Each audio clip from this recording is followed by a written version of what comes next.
Hello, thank you for tuning in and listening to this sharing. I felt inspired to share a little bit about of the power of our words.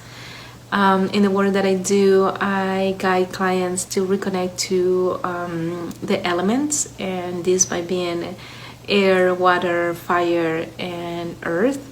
And today I feel called to share a little bit about the air element and how our minds and thoughts and voice and words are all connected to this element, and how the power of our words are the one that are co-creating the reality that we are living on. And sometime, right, even though when we are self-aware or you are in this path of spirituality and self-empowerment, you may have such a great intentions to think positive and speak positive, but there is a thing that happens sometimes that because the mind is conditioned to think to protect ourselves, we may not realize that what you're saying is actually the opposite of what you really want. And what do I mean by this is I was talking to a friend the other day, and he was sharing about their projects and how they wanted to continue doing what they're doing in a way to prevent something else to happen. So even though it was coming from a place of I want this and I want to continue this path in a way that this doesn't happen, it is still focusing on what you don't want to happen.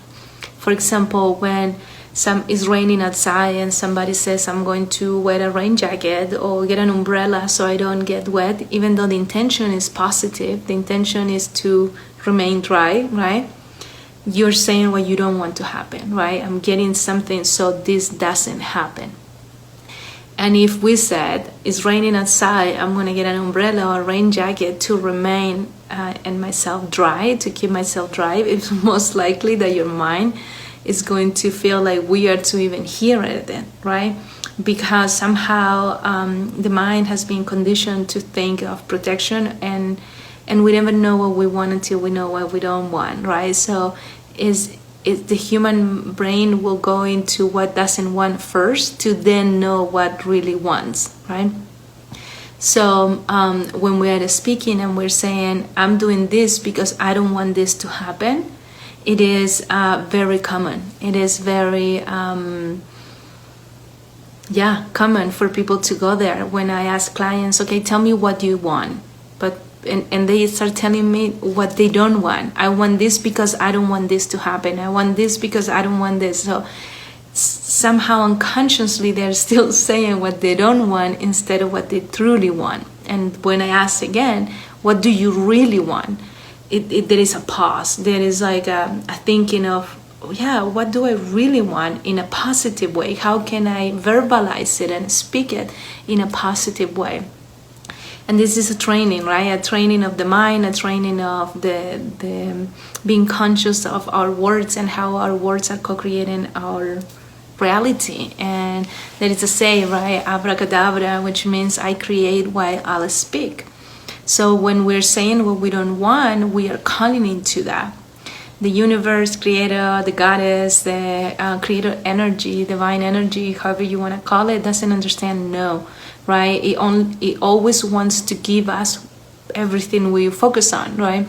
So we're saying, I don't want this to happen, and consciously what we're asking is for the very thing that we don't want to happen. Not because we deserve it, not because the world is against us, and not because of that. It's just because what we focus on expands, and where our attention goes, so that's our intention. So we're focusing on what we don't want, and consciously we are calling into that into our life. And then sometime the person will say, oh, I knew it, right? I knew this will happen because this is what I didn't want it to happen. But it's not because you were predicting the future, it's just because you were focusing on something that you didn't want to, instead of what you truly want to, right? So it's training the mind and training the way that you communicate and you express, verbalizing by your words, what is it that you truly want. So if I ask you today, what is it that you truly want? What is it that you want to I don't know, achieve by the end of the year, or in 5 years, or in 10 years, or what is it that you want for the month of October, whatever it is that you're being asked to focus on what you want.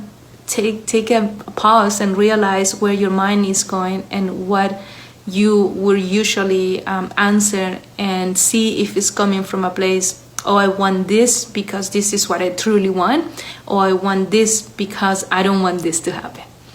And when you are self-aware of the way that you are verbalizing or that you're speaking, your words start working with you, and you start co-creating through the words, right? Like, you're always co-creating, and your words are always working with you. However, if you are saying what you don't want, you consciously are setting the intention for that to become a reality. So I felt called to share a little bit of this today as a little tip that it may help you in your path, and to remember that we never know what we want until we know what we don't want, right? So that's how somehow the mind is guiding us to focus on what we don't want, to then get it out of the way and then focus on what we truly want. But we can also have the options to be self-aware and really realize where our mind is going, our thoughts are going, and how we are communicating, in order to actually focus on what we truly do want instead of what we don't want, right? So I hope this is helpful, and that it can support you in any way in your path. And thank you so much for listening to it. And if you feel inspired to share, please do so.